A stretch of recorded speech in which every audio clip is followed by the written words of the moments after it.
history buffs, and welcome back to the channel.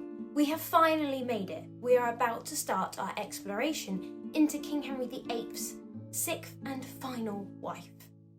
Catherine was born in around 1512 to parents Sir Thomas Parr, a descendant of King Edward III, and Maud Green. Alison Weir thinks that Catherine was born either at her father's castle at Kendal or in his London house at Blackfriars. Catherine's mother Maud was only 17 when Catherine was born, and she was shortly followed by a brother, William, and a younger sister, Anne. The Parrs weren't a well-off family, but they were a well-connected one and well-respected, as they had ties to noble northern families such as the Throckmortons and the Nevilles. Catherine received an education that would prepare her for a life as a wife and a mistress of a household. It is also thought that she had some sort of humanist teaching as well, as this was becoming very popular for the daughters of the courtiers of King Henry VIII. Dominic Sandbrock stated in his article for the Daily Mail, quote, "She could read Latin, spoke excellent French, and was fascinated by new ideas. She was also kind-hearted and fun, and everybody liked her." Alrighty then. Catherine's father died on the 11th of November 1517, when she was about 5, leaving his wife Maud to raise 3 children. Catherine's mother became a pivotal figure in her life, and Maud was a very religious woman, and taught her children to love God. Maud also took her children's education very seriously, which is why out of all of Henry's wives, Catherine was the most knowledgeable and intellectual of them all, which is saying something, as Catherine of Aragon and Anne Boleyn both had very, very good educations. It is said that Katherine Parr didn't enjoy the hours of schooling that her mother put her through, and claimed that her hands were destined to touch crowns and sceptres, not needles and spindles. Although Alison Weir speculates that this is just a tale, and I'm inclined to agree with her. After the death of her father, her uncle Sir William Parr of Horton and a cousin, Cuthbert Tunstall, the Bishop of Durham, took an interest in Catherine and her siblings. In 1524, when Catherine was only 12, Maud entered marriage negotiations with Lord Dacre for his grandson, Henry Scrope, to wed Catherine. Lord Dacre had proposed the match as he felt that Catherine would be a good match for his grandson. Maud agreed to the proposal, but ran into some disagreements when it came to settling the dowry and jointure.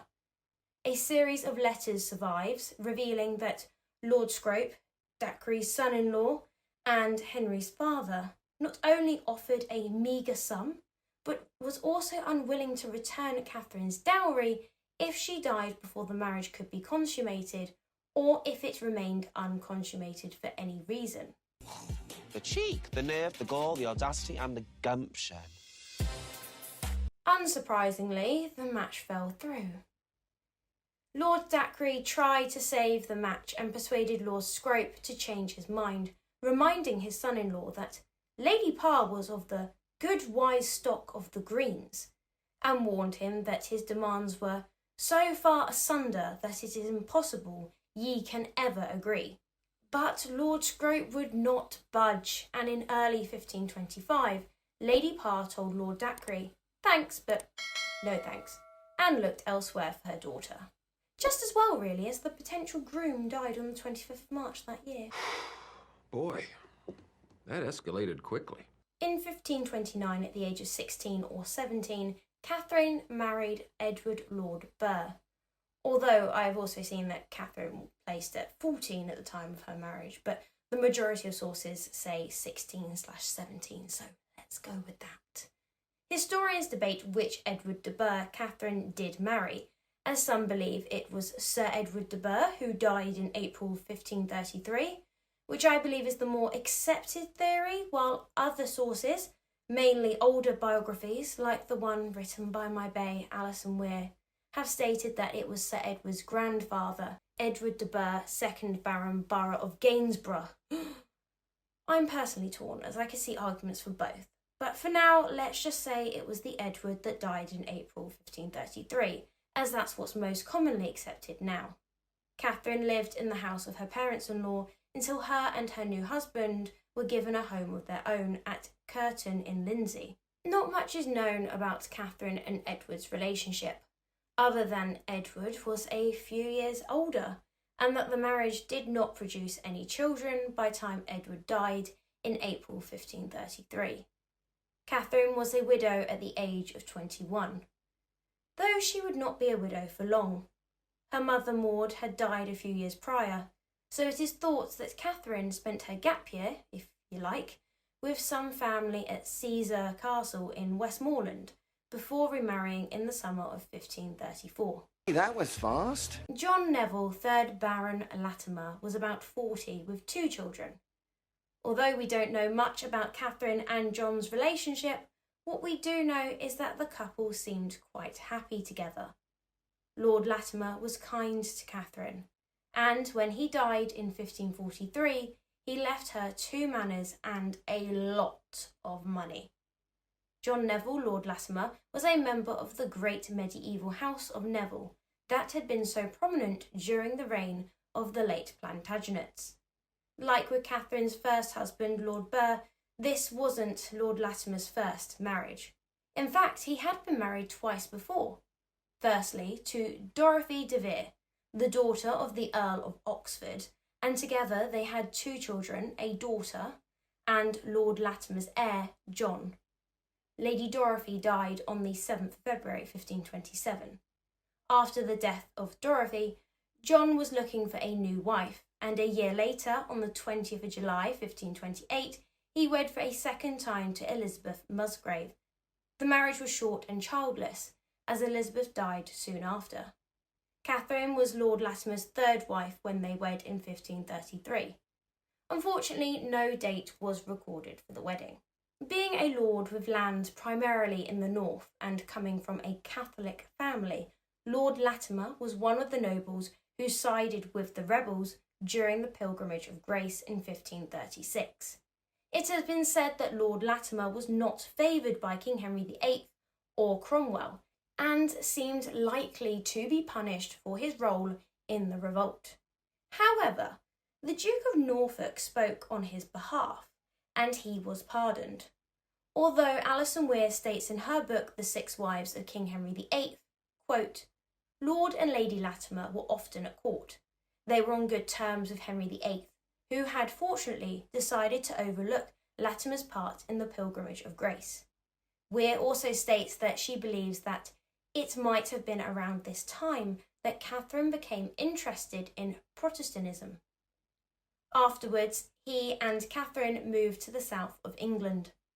Catherine interceded with the king in 1540 for the release of her cousin Sir George Throckmorton, who had been imprisoned in the Tower by Cromwell for his open criticism of the royal supremacy. Motivated by the pleas of Throckmorton's distressed wife, Catherine Vaux, another cousin, Katherine Parr approached the king when he was in a good mood and humbly requested Sir George's release. It was a favourable moment to appeal to Henry, as he was plotting Cromwell's downfall and planning his wedding to Catherine Howard, and he happily agreed to Lady Latimer's request. While at court, Catherine would have witnessed the rise and fall of 2 of her predecessors, Anne of Cleves and Catherine Howard. Lord Latimer fell ill in 1542, and on the 12th of September 1542 he makes his will. Lord Latimer died in early 1543, making Catherine a widow again at 30 years old, give or take. It's not clear whether Catherine nursed Lord Latimer through his illness or whether she began to spend time at court with the king's eldest daughter, Lady Mary. Either way, while at court, the now widowed Catherine had caught the eye of the king, who before long had begun sending her gifts and visiting her daily, which is quite sad really, as Catherine had her eye set on another man, Thomas Seymour. On the 16th of February 1543, just days after the execution of Catherine Howard, King Henry VIII gave Katherine Parr a gift of pleats and sleeves. Lord Latimer was not dead yet, but it was known that he didn't have long. The Exchequer accounts also record that Henry ordered gowns in the Italian style for Catherine. It was highly unusual for the king to give rich gifts to a married woman, and Catherine, undoubtedly worried about her husband's health, was unsettled by receiving them. However, she didn't dare return them. Lord Latimer finally died on the 3rd of March 1543. I mean, come on guys, he had been ill for ages. Catherine remained at court after her husband's death, not due to the king's interest, but because of the evident admiration for a Sir Thomas Seymour, brother of the late Queen Jane. Wait a tick. That means I'm single again. Oh, behave! Yeah! Sir Thomas, about 6 years older than Katherine Parr, was very handsome, impetuous, and extremely ambitious. He saw the rich and attractive widow as a means to increase his fortune. Since January, upon his return to court from a diplomatic mission to Nuremberg, Thomas Seymour had been working on Catherine's emotional susceptibilities. After Lord Latimer's death, Catherine began to encourage this dashing and unscrupulous adventurer as a suitor. She was both physically and emotionally attracted to him, and it wasn't long before they were discussing marriage. At the same time, a scandal erupted in the Parr family. As the king began to nurture an amorous interest in the widowed Lady Latimer, her brother William, Lord Parr, applied to Parliament for a divorce from his wife on the grounds of her adultery with an unidentified lover, with whom she had eloped in 1542. His wife, Anne Bourchier, daughter and heiress of the last Earl of Essex of the Bourchier line, had married Lord Parr in February 1526. Furthermore, Lord Parr was so incensed at his wife's infidelity that he was pressing the king to authorise the highest penalty for her offence, which at the time was death. Her brother's actions shocked Katherine Parr, who refused to let her sister-in-law face execution. According to the chronicler Hall, she went directly to the king, threw herself at his feet, and refused to rise until he promised to spare Lady Parr from the headsman's axe. At first, Henry protested, saying, "Madam, you know that the law enacts that a woman of rank who so forgets herself shall die unless her husband pardon her." Catherine replied, "Your Majesty is above the law, and I will try to get my brother to pardon her." Eventually, Henry agreed, saying, "If your brother can be content, I will pardon her." Catherine then spoke to her brother, who, aware of the king's interest in his sister, knew he was defeated. He forgave his wife and was rewarded for his clemency. On the 17th of April 1543, Parliament granted William Parr a divorce and passed an act declaring her children bastards, unfit to inherit. Her Essex estates were then entailed to her husband, who was created Earl of Essex that December. In her book, The Six Wives of King Henry VIII, Alison Weir claims that in the spring of 1543 that, up until now, Catherine had been unaware of the king's feelings, as she had been too focused on Thomas Seymour. It now dawned on her that he too was a suitor. But I would argue that Catherine couldn't have been so naive, especially seeing as the king had been sending her luxurious gifts since February, something that was unusual for a married woman to receive. She goes on to say, he was lonely and feeling sorry for himself, and only Lady Latimer's presence could ease him. But Catherine, as already mentioned, had no interest in the king. She wanted Thomas. Henry had thought that this might have been the case, so he came up with a plan to get rid of Thomas. Don't worry, Mr. B. I have a cunning plan to solve the problem. In May 1543, Henry sent Thomas Seymour on a permanent embassy to the court of the region of the Netherlands in Brussels, effectively removing him from the scene. Coincidence? I think not! This must have been a blow for both Catherine and Sir Thomas, for different reasons. Catherine was obliged to conceal her true feelings, and as the king began to pursue her earnestly, leaving her no choice but to pretend his advances were welcomed. It was in the early summer of 1543 that Henry proposed to Katherine Parr. She wasn't initially keen. After all, who could blame her? The king wasn't exactly offering much. Well, apart from a kingdom and wealth, although she didn't need the wealth. But she did have a sexier man abroad who equally and arguably loved her. Katherine later wrote to Seymour to tell him that as soon as her husband, Lord Latimer, had died in 1543, as truly as God is God, my mind was fully bent to marry you before any man I knew.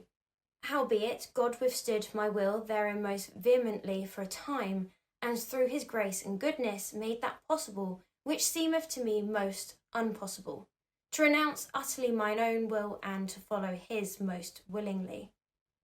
Katherine asked the king for time to consider his proposal, and she turned to her faith to guide her. In her spiritual autobiography, Lamentations of a Sinner, which Katherine published in November 1547 after the king's death, she declared, "Neither life, honour, riches, neither whatsoever I possess here, be it never so dearly beloved of me, but most willingly and gladly I would leave it to win any man to Christ, of what degree or sort soever he were." Did this final clause imply that she hoped to sway the king to her way of thinking? While we cannot entirely avoid speculation regarding Katherine's soul-searching in the summer of 1543, the country's extremely tense religious situation must have certainly influenced her thoughts. Ultimately, Katherine accepted the king's proposal, as he became more and more insistent. Having been married twice now, become a stepmother, and nursed her last husband through illness, no wife of Henry's had been this prepared and well suited to the task of being his queen since Catherine of Aragon. Katherine's appearance, however, was not her main attraction. People were drawn to her warm and friendly personality and her intellectual qualities. She was an excellent conversationalist who enjoyed friendly debates, particularly on religious doctrine, and she found favour with Cranmer and his reformist party. John Fox also remarked of Katherine that she was but a woman accompanied with all the imperfections natural to the weakness of her sex. Despite this biased masculine view, typical of that period, reformers saw Katherine as the perfect instrument to influence the king. Katherine's primary interest lay in theology. She was deeply fascinated by godly matters. As a devoted subject of King Henry VIII, she held a strong disdain for the Pope, even comparing him to the Pharaoh by stating, "He hath been and is the greater persecutor of all true Christians than ever was Pharaoh of the children of Israel." Eager to advance her religious views, she wrote and published 2 books, demonstrating her intellectual prowess. This marks the first time an English queen had openly shared her personal views with her subjects, and we are fortunate to have these works as a testament to the thoughts of this remarkable queen. Naturally, much of her writing mirrored the political ideology of the time, and Katherine was lavish in her praise of King Henry VIII. "Thanks be to the Lord that he hath sent us such a godly and learned king in these latter days to reign over us. King Henry VIII, my most sovereign, favourable lord and husband. One, if Moses had figured any more than Christ, through the excellent grace of God, meet to be another express verity of Moses, conquest over Pharaoh." On the 10th of July 1543, Archbishop Thomas Cranmer issued a special licence for the marriage of Henry VIII and Lady Katherine Latimer. 2 days later, the pair were wed at Hampton Court Palace. And that's where I'm going to leave today's video. I hope you guys enjoyed it. If you did, make sure you like and subscribe, and I will see you in the next one. And as always, have a wonderful day. Bye.